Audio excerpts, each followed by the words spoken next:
Welcome to Writer's Voices with Monica and Caroline. I am your host, Monica Hadley, and with me is my mom and co-host, Caroline Kilborn.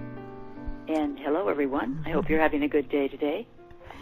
So, what have we been doing this week, Mom? Reading. Reading and talking. That's right. That's right.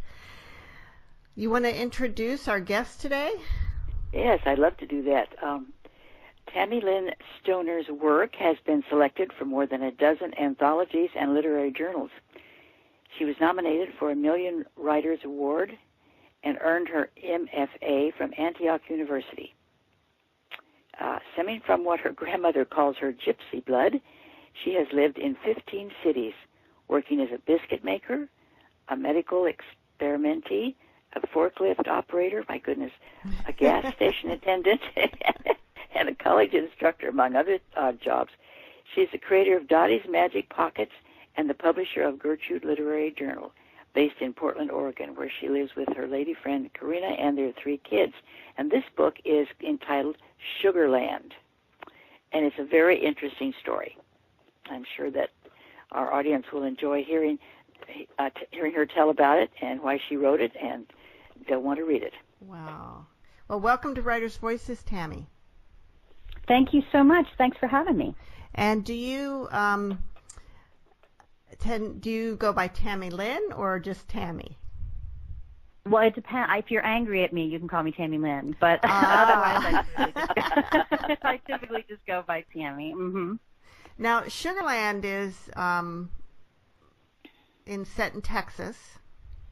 Mm-hmm. And tell us a little bit about your connection with Sugarland, Texas. Well, the book Sugarland opens in Midland, Texas, and that's where I was born. So that's sort of the most immediate connection. And I moved around, as you saw. I moved around after that for a bit, but came back to Austin for a couple of years and traveled around the South a little bit. Oh. And what drew you to this story? Well, I always say if you're born in the South, and you learn to speak in the South, that it just sort of stays with you a little bit. And I think my whole life, I would, in between writing different things, I would always come back and write a Southern short story here or think a little character there. And finally, I had collected together 3 or 4 short stories, all centered around this family, this Texas family, and I had no intention of having it turned into a novel. I was just going to do some linked stories. But then I read the Leadbelly story and really wanted to write about that, and knew that it could be the thing that kind of carried my novel through. So it didn't start out that way, but it ended up that way. So is this the first novel that you've ever written? No, I'm one of those people that has been writing since they were a little kid. This is the first one that's been published, but I have 2 more ready to go after this that my agent has now. So yeah. Mm-hmm. So and you wrote those others before this one? This one, I wrote one before this one, and then I wrote one. I had a really long production timeline for this. Typically, once you sell a book, it takes maybe 2 years at most to get to press. But mine was 3 years. So in that 3 years, I finished up writing another book that I had started earlier too. Yeah, it was a long production timeline. That's unusual. What do you know why it took so long? Well, with my press, Kate, who's the managing editor and the founder of Red Hen Press, I really truly believe that she just chooses the books that her heart leans towards. They don't, of course they're about marketing and promotions, but they're one of the few and one of the strongest still independent presses not owned by the big 5 that really puts art first. So my guess would be, now she didn't tell me any of this, but my guess would be that she wanted the book, but they had already had their schedules filled up, so she just bought it in the future, Yes, yeah. You know what I mean? I think they had already had a full docket, but that's the only thing I can come up with as to why the timeline was so long. But it turned out to be good. They, in the meanwhile, they had stronger distribution, and now they're distributed by one of the biggest distributors in the world. So it played out all right. It was just I'm not the most patient person in the world. So now you have published many, many short stories, right? Yes. Yeah. I actually consider myself more of a novelist, but I do enjoy short stories, and I especially enjoy strange short stories, things that maybe wouldn't hold up for the length of a novel. And so I have a couple dozen of those out there somewhere. Wow. Maybe they'll be put together in a book one of these days, but yeah. Well, that would be good. So why don't you tell us, you mentioned the lead belly story and how that kind of became the story that the rest of this novel was sort of built around. What is the lead belly story? Well, I, of course, have subsequently studied his life in depth, but the little blip that I read about that was really inspirational for me was that the main character in my book, Dara, ends up falling in love with her best friend and runs away to work in a prison. And the prison is what's in Sugarland, Texas, Imperial State Prison Farm. And there she meets Leadbelly.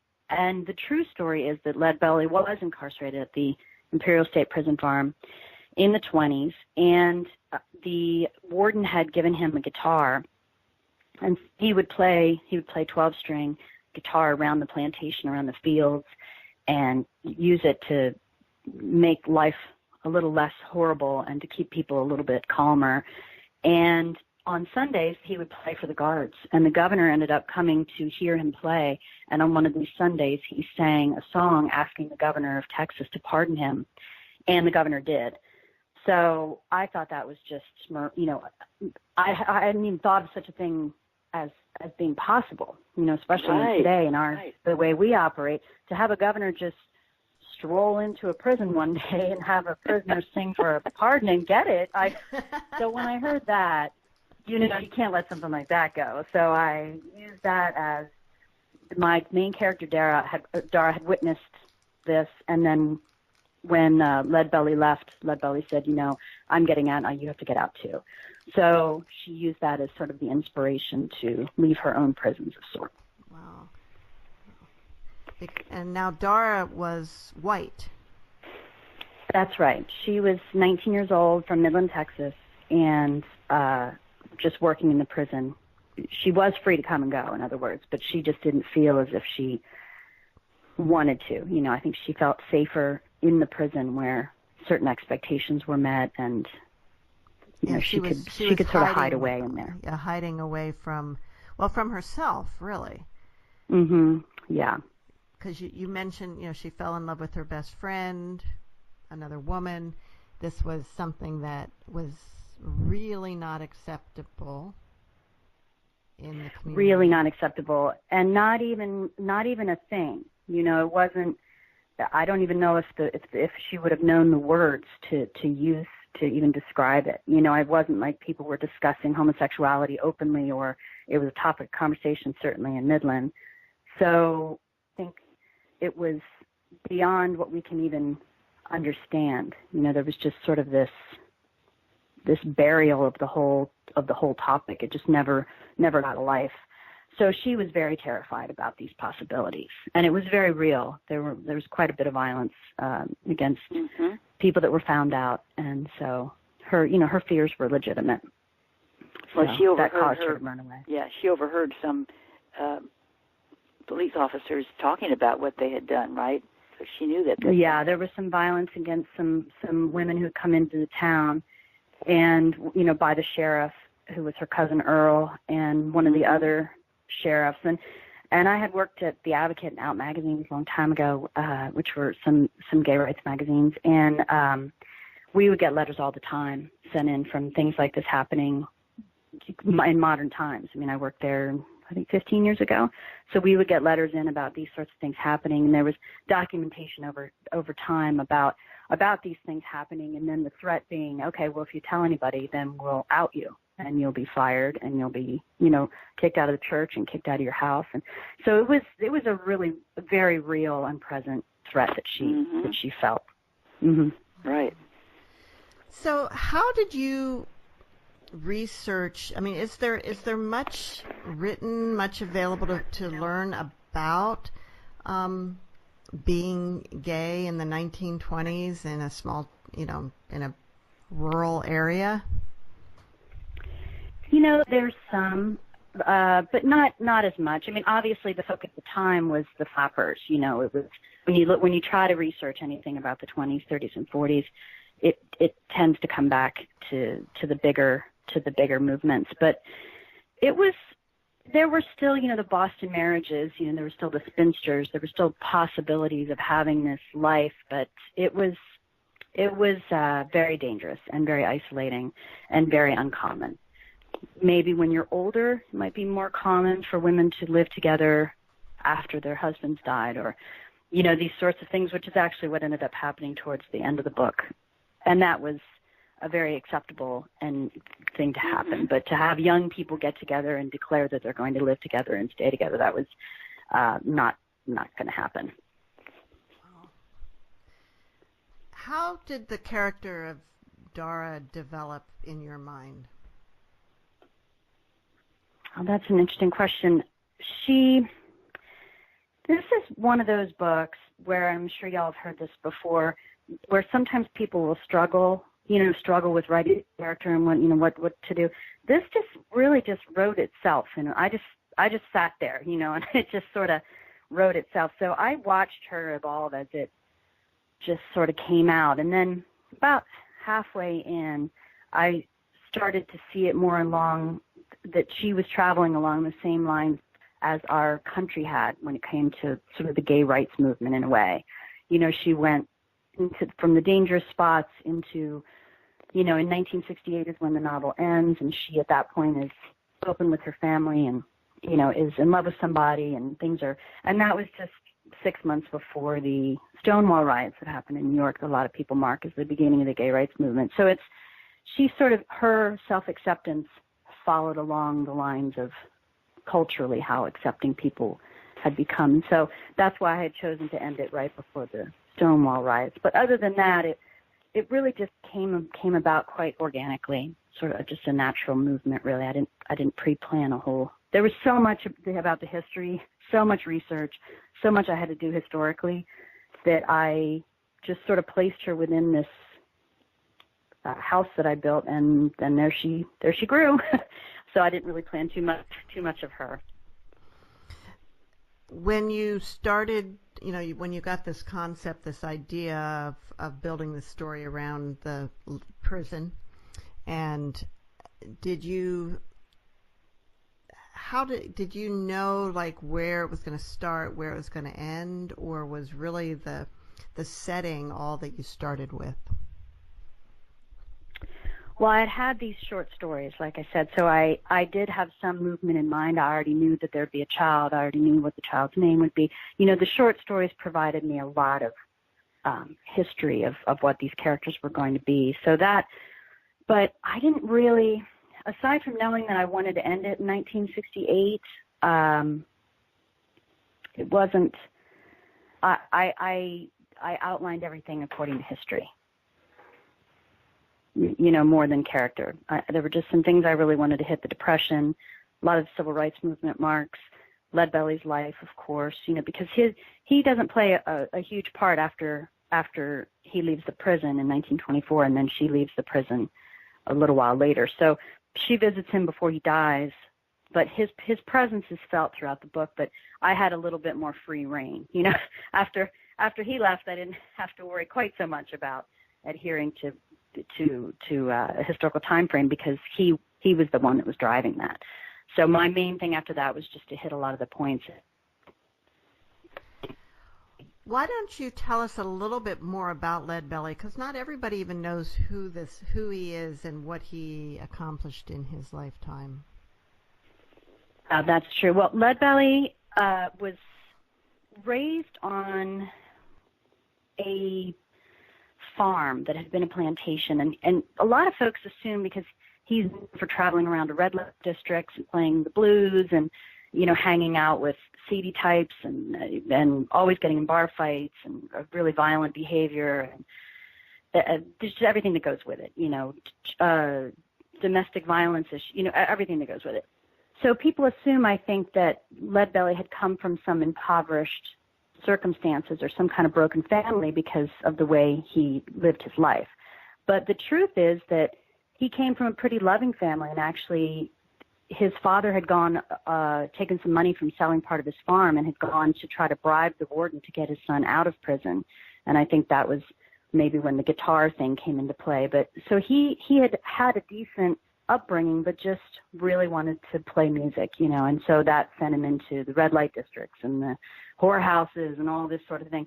And then he was a big man, and a lot of times folks would try to challenge him, or he had a bad temper, and in the course of his life, I think was convicted, I think twice of manslaughter, and so this is, he's quite a character, and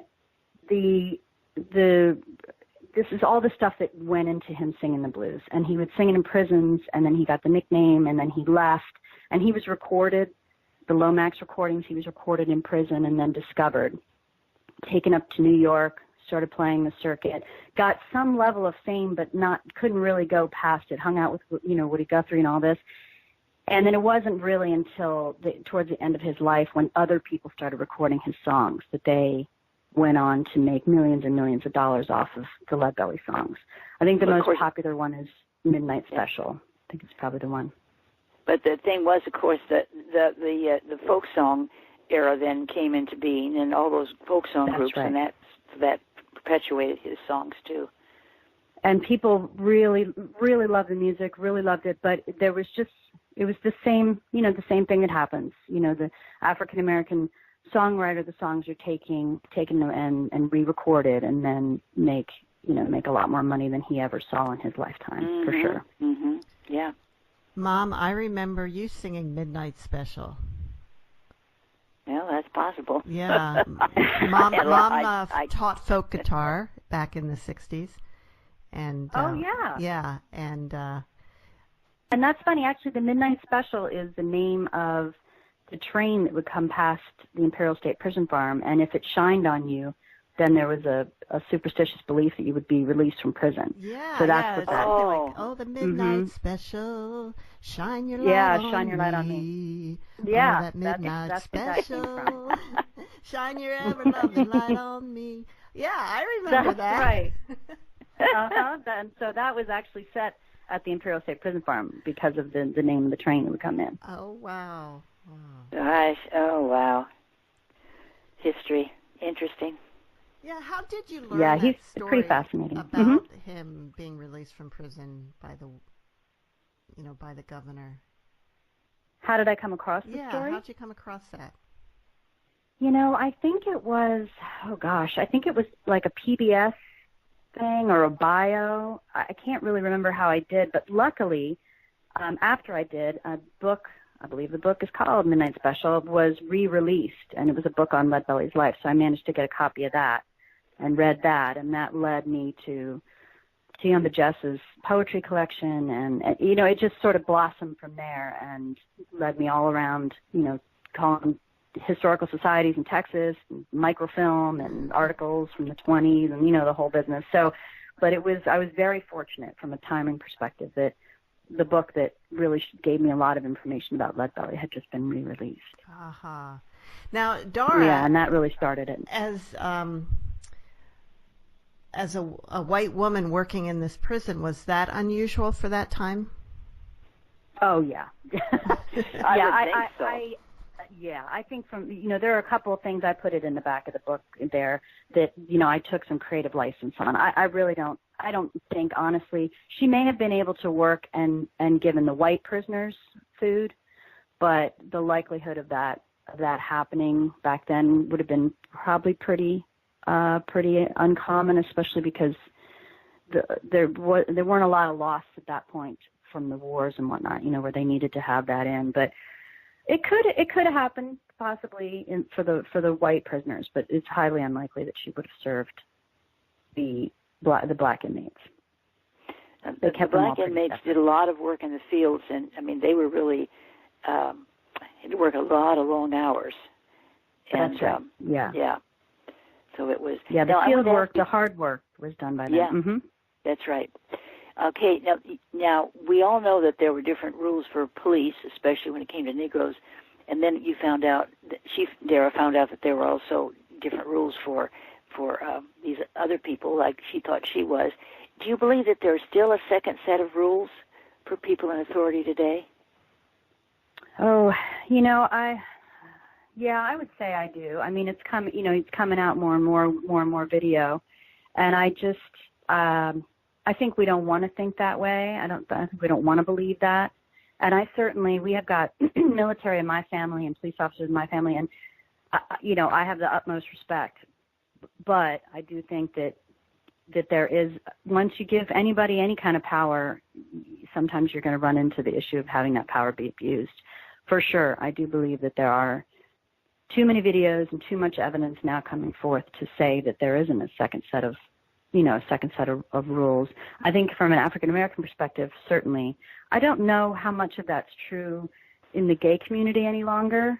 I would say certainly in some places it's no doubt true. I think that some things go unreported.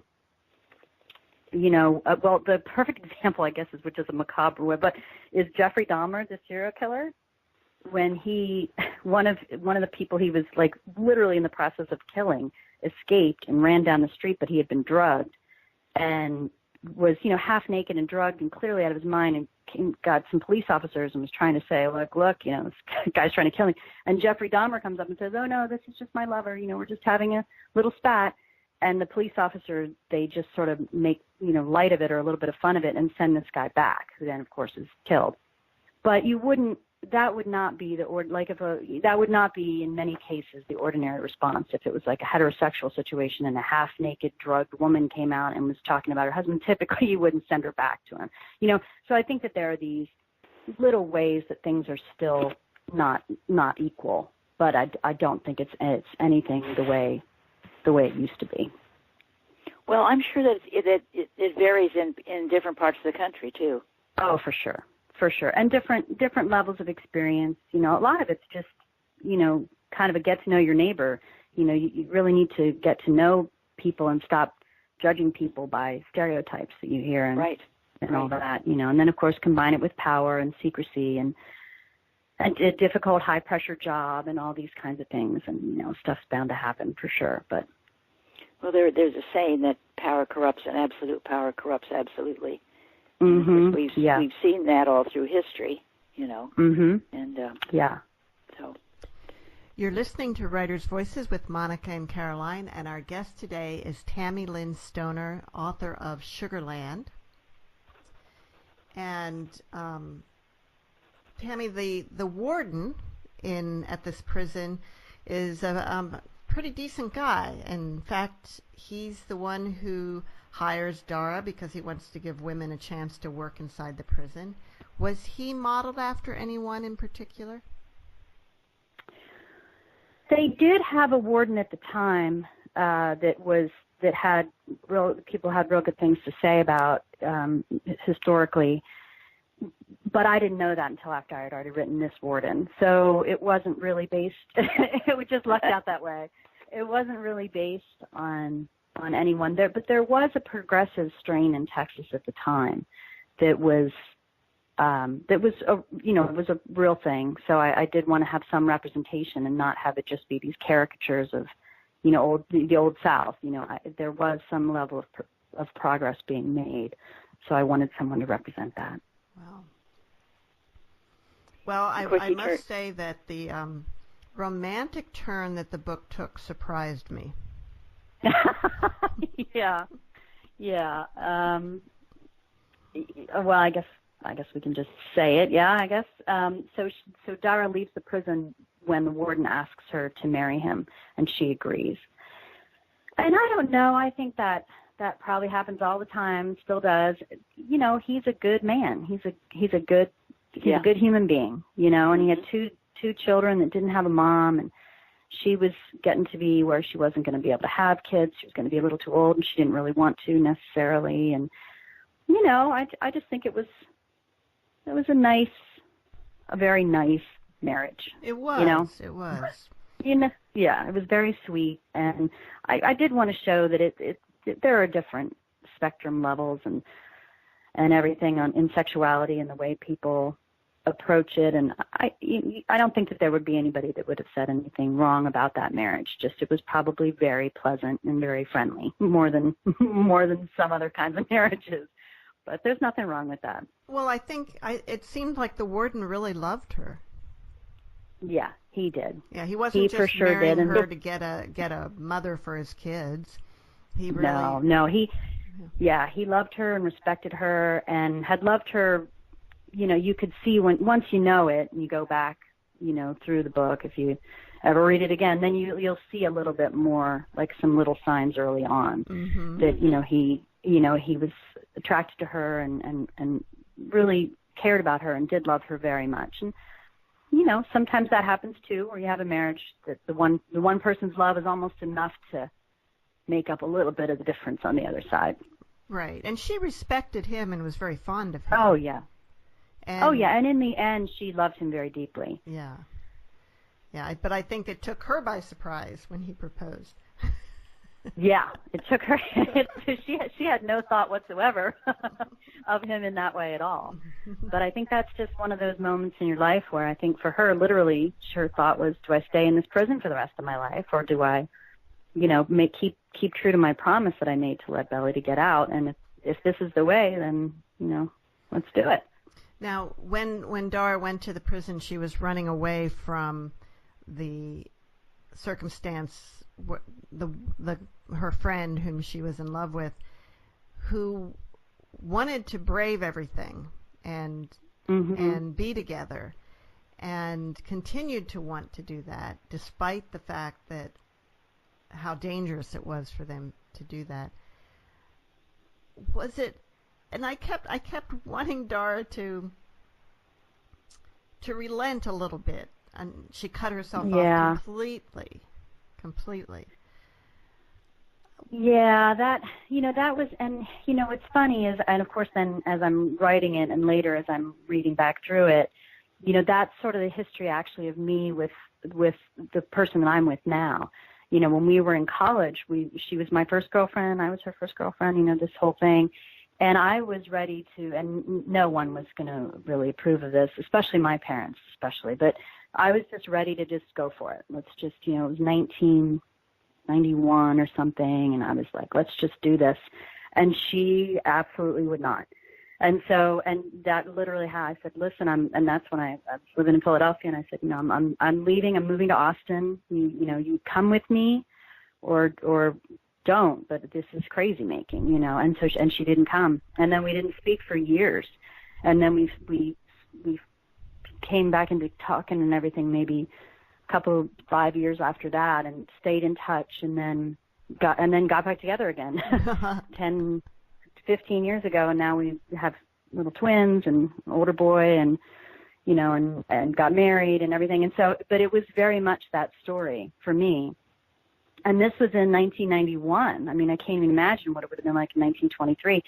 But, my partner, Karina, was big, absolutely no. Just cut it right off at the neck, and that was it, So I think that was part of also me writing through a little bit of that, and kind of, it was really so nice for me to write in a way from her point of view.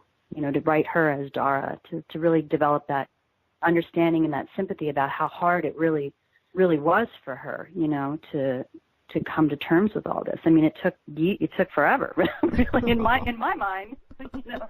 I mean, we got married in 2011, so that was, quite some time after 1991. Yeah. So where in Austin did you live? Well, I lived up in North Austin when I first moved down there, and then I lived down. I think it was Lamar. Oh, yeah. I think I lived on Lamar. Yeah. I lived down around. Are y'all in Austin? I am not at the moment, but I will be next week. I live there part time. My kids and grandkids are there. Beautiful. So. Oh yeah, I lived down around where the Continental Club area was. Cool. Yeah, my place is you know where that is. Right off of Lamar on Barton Springs Road.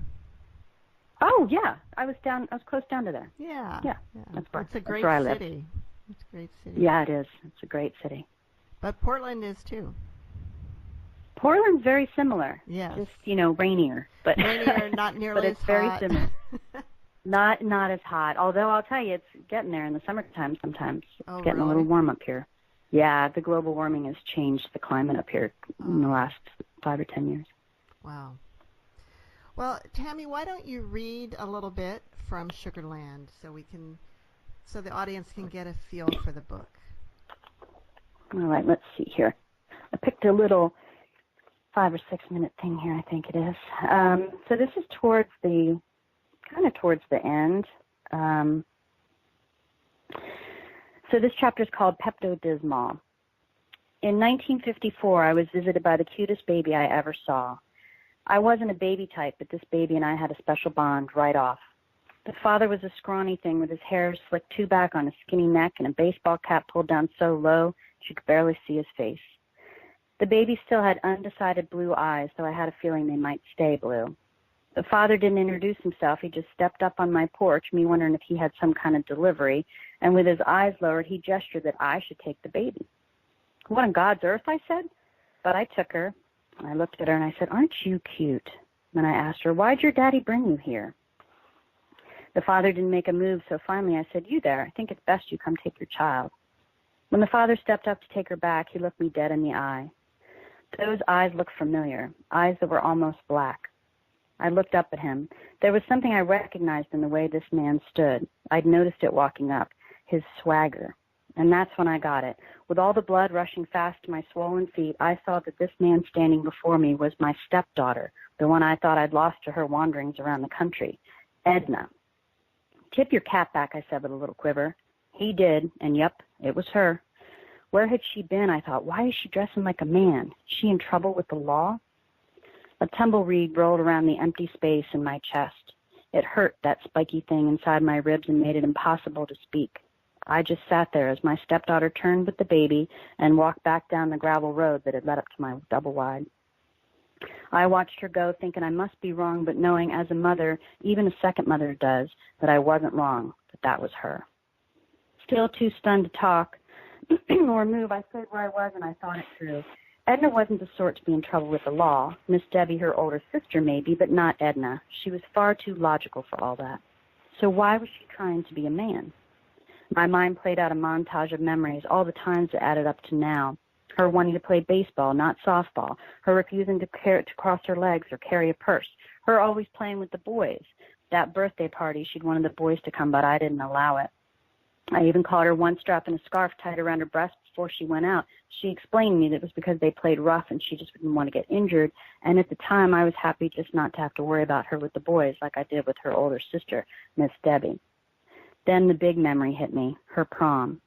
She hadn't wanted a boy's body to press against her. She asked me what was wrong with her, and I did nothing to ease her mind. I just left her hanging there with all her doubts. Edna's figure got smaller and smaller down the street until she turned and disappeared. I sat there wrapped in mystery and confusion, unable to call her back. Then I noticed an envelope laying on my porch step. I opened it faster than a child tips a Christmas stocking. Nanadara, the letter started. I'm leaving tomorrow for quite a while. Just too tough. The baby is mine.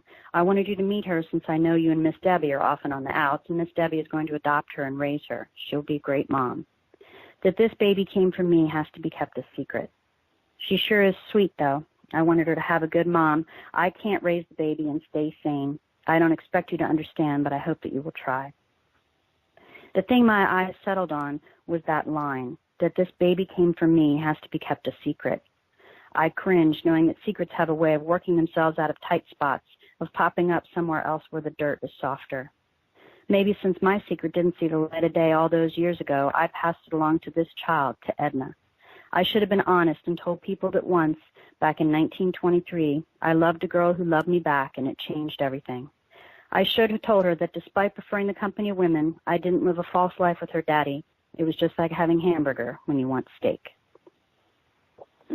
And that's the end.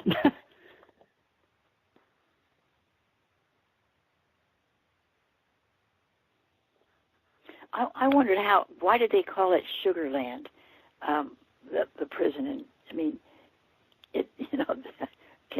why did they do that? Oh, the sugar. Well, Sugarland was the name of the town, outside Houston, Sugarland, Texas.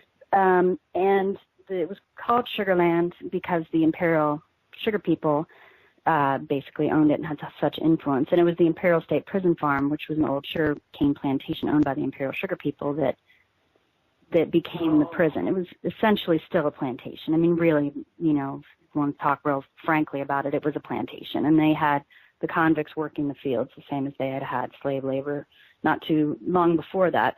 So then people would just call it Sugarland, you know, the prison. Okay. Yeah. Yeah, so it goes back to the Imperial State Prison Farm, but it's the Imperial Sugar people really that own the whole thing, the whole town, the whole prison, the whole thing. You know, as I was reading the book, I found it very moving. It was, you know, this woman, Dara, her life was hard.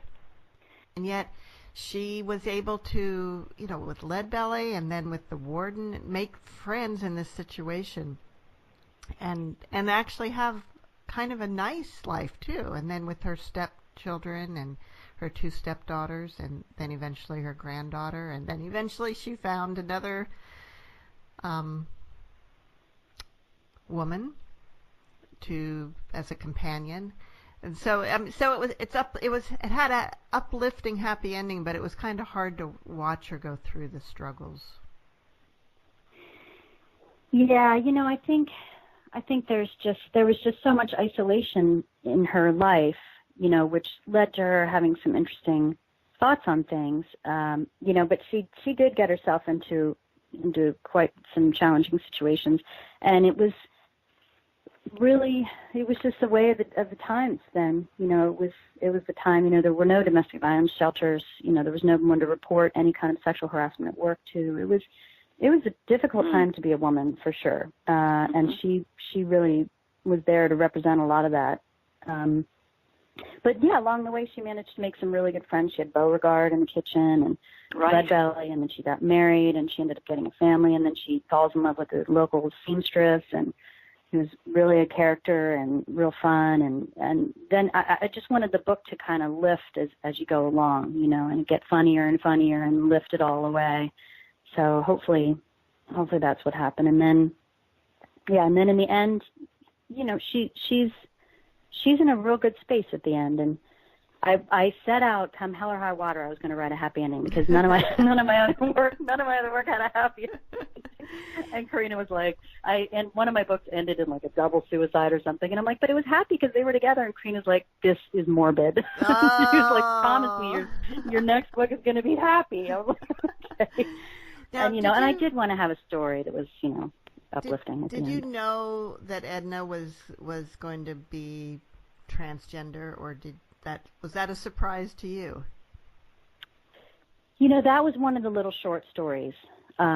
Was around trying to figure this out, because I had read so much stuff in my time about, you know, women that just passed and just lived as men their lives because it was easier and it was in some ways much safer. There are countless accounts of, especially in the war, you know, soldiers dying on the field and then they get the body ready for burial and it turns out to be a woman. You know, these, and this is before anybody really had any discussions around trans anything. So that was probably a little bit more common than we even realized. You know, I think some years ago we did an interview with an author who wrote a book about a number of women who were, I think it was called Soldier, I can't remember now the title of it, but about women who passed as men in war.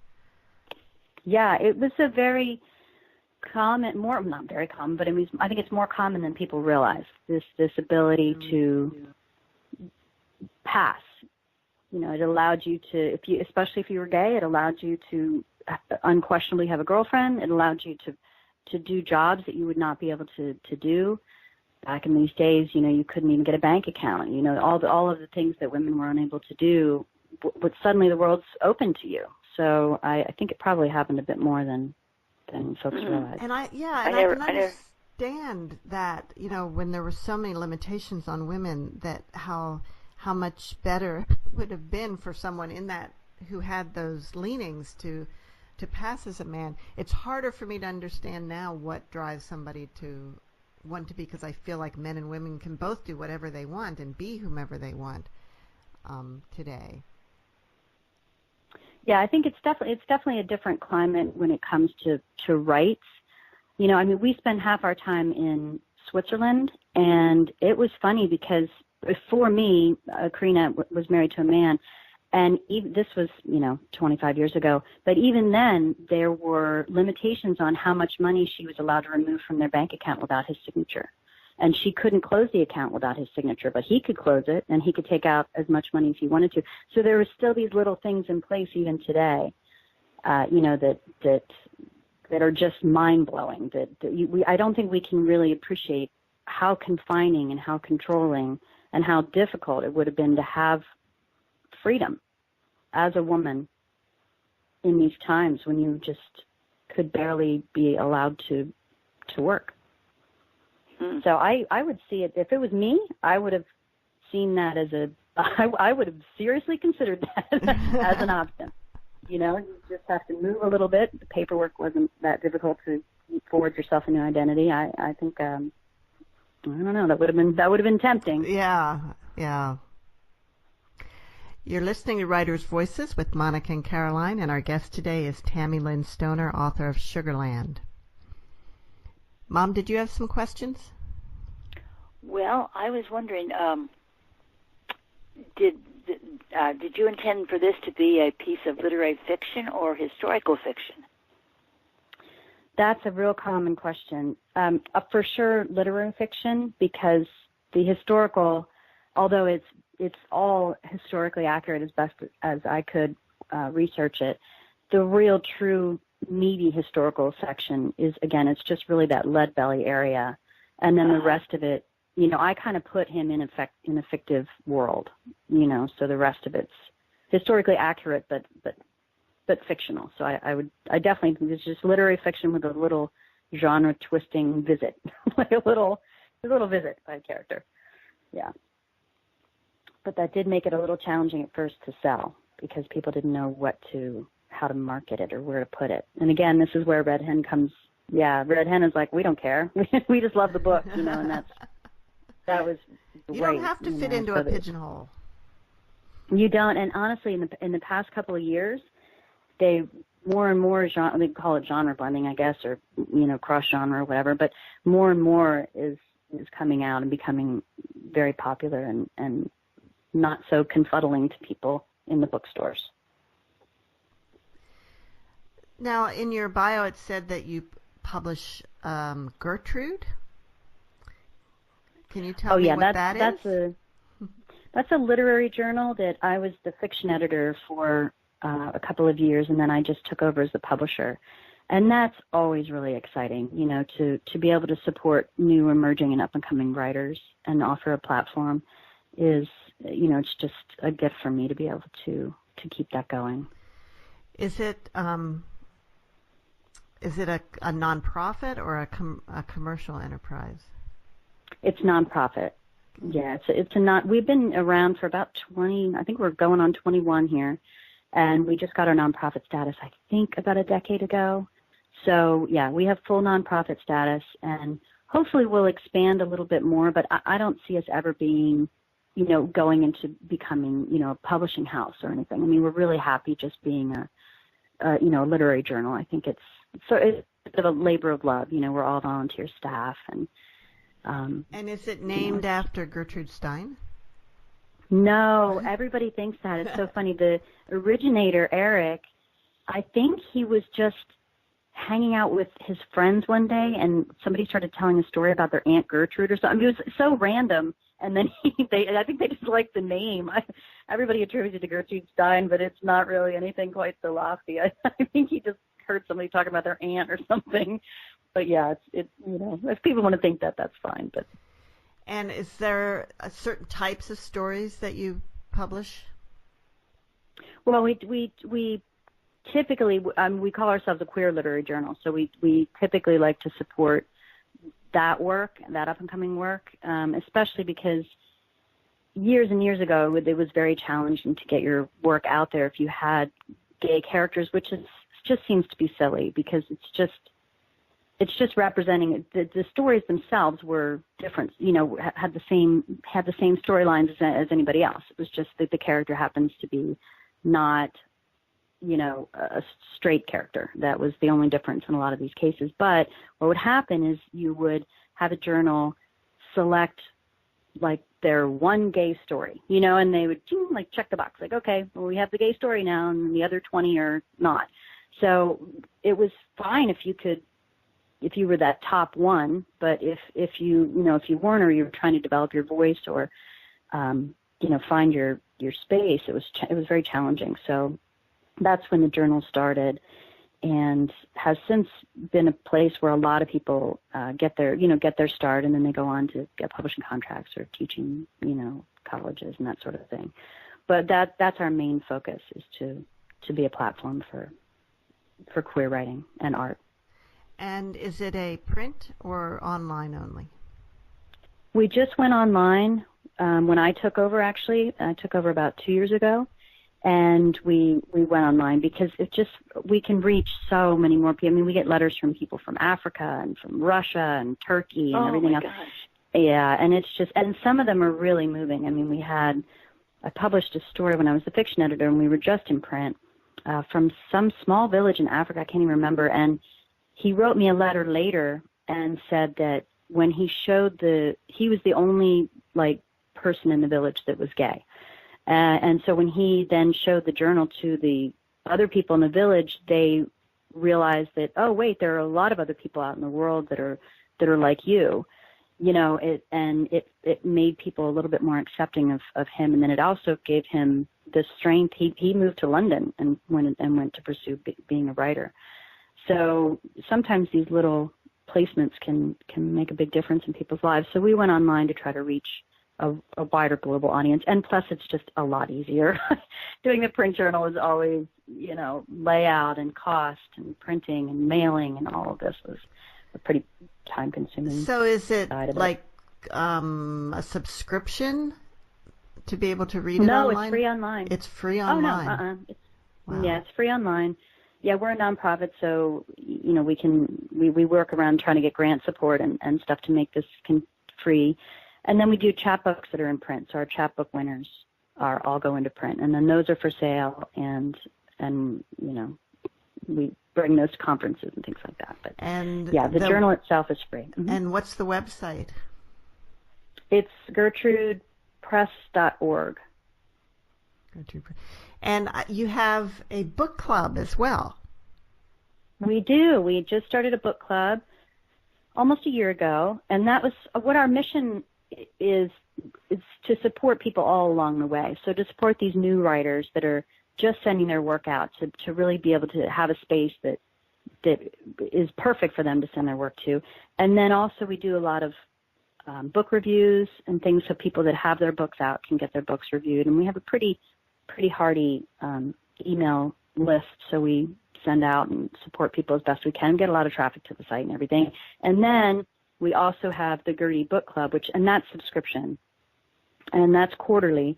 So every quarter, whoever subscribes receives 2 books. One's fiction and one's not fiction. So it could be poetry or memoir or essays or whatever. And they get like a little surprise in the mail. And that's Gertie, the Gertie Book Club. And that's been a real fun thing to do. And then that helps us support the titles out there that we really love and value, and get a wider market for those. And I'm looking at your website now, and it's actually quite a lovely site. It's really well laid out. Oh, thanks. Looking at the book Yeah, reviews sometimes they can be a bit section. confusing. Do you write some of the book reviews? I don't do any of the writing anymore. I actually do the website layout, so thanks. But I don't do. I'm sort of managing now. Like we have a book review editor, and then we have a whole batch of writers that write our book reviews, and we have a fiction editor who's actually based in Nova Scotia now, and our poetry editor's in Detroit, and our creative nonfiction editor, who she won the Lambda and the IPPY and the Oregon Book Awards, And Kate Carol DeGudas, she's in Portland. So we have people all over. We have a couple interns. We have a design intern that's in New Zealand. So we're becoming pretty global, accidentally global. Get our meeting times together is hysterical to try to find like 2 hours in the day when everybody's awake and available. I bet. Challenging. So this is a real virtual operation. It is now. It used to be exclusively in Portland. I think we had one editor that wasn't in Portland. But now, people move, people get, jobs and lives and still want to stay involved. So we're very global. Now, I'm holding in my hand the Sugarland Bulletin. Does that come with your book when you sell it? That was just the pre-releases. So, well, it was good. It was really, really helpful, and I enjoyed it. It's cute, huh? Yeah. That was my favorite thing. That was my favorite marketing thing that we did. I just think that was so much fun to do. Well, it was great. It really was. So what is it exactly? Is it like a newsletter? Well, there's a timeline that, for instance, in 1925, February 21st, Governor Neff pardons Leadbelly, and he leaves Sugarland. And then in 1949, says June 8th, that's my birthday, the warden dies. And in December 5th, Leadbelly dies. I mean, it gives you from 1923 through 1968 as the story develops. And it was just very, very helpful, I thought. Now, Tammy, this book has maybe gotten... I should put that on my website. Mm-hmm. Yeah, that's a great idea. Yeah, maybe I should do that because it's a cute little thing. Mm-hmm. You also did a trailer, like a video trailer for the book. Now we did. That's become more common. It has. Yeah, one of my friends, I'm just real fortunate, is involved in the film industry. So she said she'd do a trailer for me, and she did. Yeah, it's a real nice trailer too. I mean, she went all out on it. And there's an audiobook as well. Yes, there's an audiobook, and that was nerve-wracking because I just didn't know if they were going to get the accent right or how that was going to go. But I'm real happy, thank God. I clicked to listen to that, and I was like, oh, like cringing, like, oh no. And it started, and I was like, oh, this is great. So that was another lucky spin. Now, sometimes the authors read the books themselves, and from the way you're talking, it sounds like you did not do that. Is that something you had an option to do, or? I guess I probably could have had the option to do it.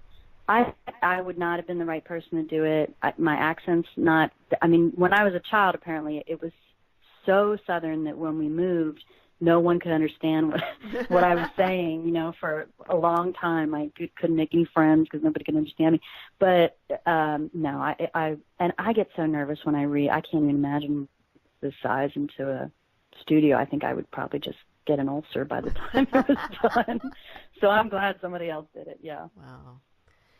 The on your website, the book Sugarland is referred to as a Southern fried novel about love, Leadbelly, and liberation. Mm-hmm. That's very good. And you've gotten a lot of great feedback. You got a starred review from Kirkus, and the reviewer wrote, "The love child of Fannie Flagg and Rita Mae Brown, Stoner is sure to win her own devoted following with this ravishing debut." Now, Fannie Flagg was fried green tomatoes at the Whistle Stop Cafe, if I remember correctly. Yeah, you got it. Yeah. Mm-hmm. And Rita Mae Brown, what was names familiar?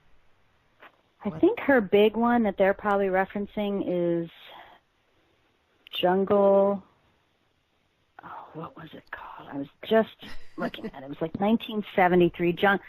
Jungle. Jungle Fruit. Let me look it up here. Yeah, Ruby Fruit Jungle. Ruby Fruit right. Jungle. Yes.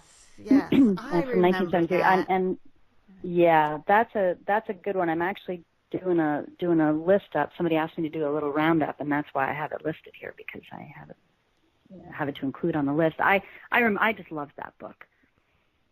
Yeah. It's been years, but yeah. Yeah. So being compared to those two must be really fulfilling. It's the same thing, the reviews start coming in and it can be real nerve-wracking, especially on a debut, I mean, what was that Sally Fields moment, which I guess lives in infamy, where she's like, "You like me." I was like, "You like the book, thank God," But yeah, so the reviews have been real good too, which is so nice to have happen, obviously. Oh, yeah. So you have another book coming out soon? Well, that's the tricky bit. So my agent's going to start shopping around in January because, when you have this long production timeline like I was talking about, you can't really sell another book during that time. You have to really wait because you don't want to have two books coming out at the same time. Right. So hopefully my next one will sell quickly. I don't know. It's such a long process sometimes. And then, look to probably, 3 or 4 more years. Well, I know it takes so long. It's how did it feel when you finally had this book in your hand? Oh my gosh, yeah, I thought pregnancy was long. I was like, oh my God, when is this baby gonna come? I was like, this is 3 times worse. But luckily the labor wasn't as bad. But the it was just so rewarding. To just have this be a lifelong dream to not just be, a writer that sits and writes, but to actually get to the place where you're sitting there. I walked into a bookstore the other day and it was on the shelf, and it's just, it's just real. It's just surreal at this point, but real rewarding. I'm wondering if you were at the Texas Book Festival a couple weeks ago. I wasn't because I had a conflict, but I'm probably going to try to go next year. Yeah, but it was right when my book was launching. Obviously, this book would be perfect for that festival. Yeah, it was. I think it was literally like just the weekend when I was launching the book. So, but next year and I think next year AWP, which is this big writers conference, I think that's in San Antonio next year too. So, the likelihood of me being in Texas is real high for next year. That's great. How long did you actually spend writing Sugarland? It's hard to say because it's a short story business that I kind of come in and out of, but I'd say all total probably about 6 years. About 6 years. A lot of research, so about 6 years. Wow. Well, 6 years writing and then 3 years in production. So, congratulations! You've got a great baby here. Yeah, that's right. Born 10 years old, came out 10 years old. Yeah. Thank you very much. And we're out of time, but it's been such a great pleasure having you today, Tammy. It's been delightful to speak to y'all, and I thought it was so fun to have a mother-daughter thing too. I just think that's just well, we really had fun with it for sure. So, Mom, do you have some closing words for us? Yes, I do actually. Your worth as an individual does not depend on what others think of you. Wow. That's a good one. I think that fits it. Yep, that fits it, doesn't it? That fits it. Well, thank you, Tammy. Thank you, Mom. And see you all next week on Writers' Voices. Bye-bye. Bye-bye.